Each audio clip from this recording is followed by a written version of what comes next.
Hey everybody, my name is Rush and I'm a PhD student at the University of Utah working with Michael Young.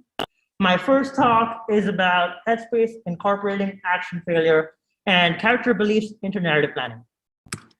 So first off, the typical struggle, right? Is the screen sharing working or not? Sometimes it just fails because either the projector is not working, the cable is wrong, I forgot my dongle. So lots of things where actions fail. And narrative planners so far have focused on successful actions. But as you can see, in real life and in stories, actions can fail. So there's this entire space of stories that currently cannot be generated from prior approaches in narrative planning.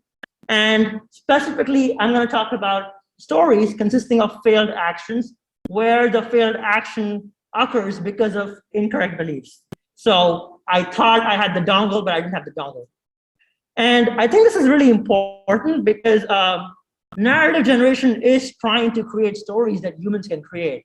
And if human authored stories have this property that there's failed actions, we would like computational approaches to also be able to create such stories.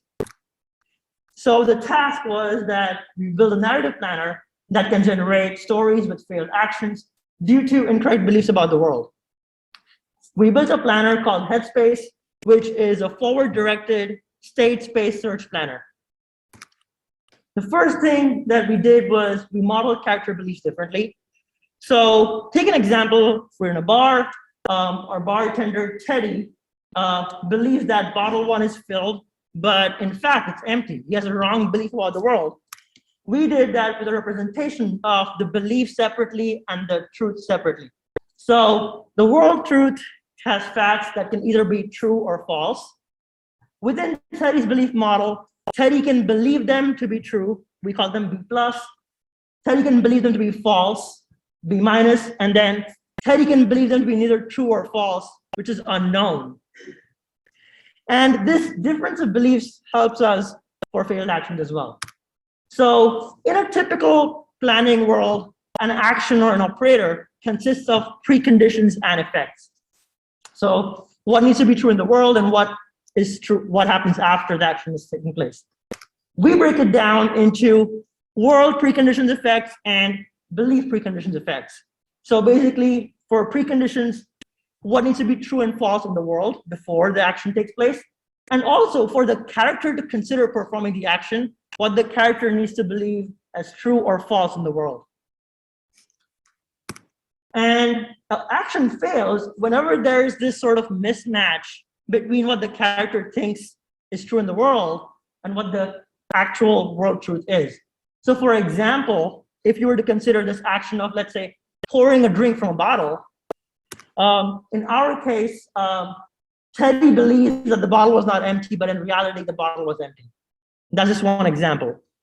And when an action fails, what happens is that in our case, the character becomes uncertain about all the preconditions.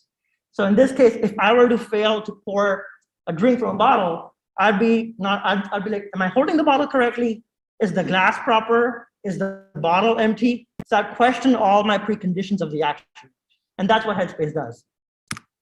To quickly summarize, we have a model that can represent each character's belief separately. And this model allowed us to compare inconsistencies in knowledge.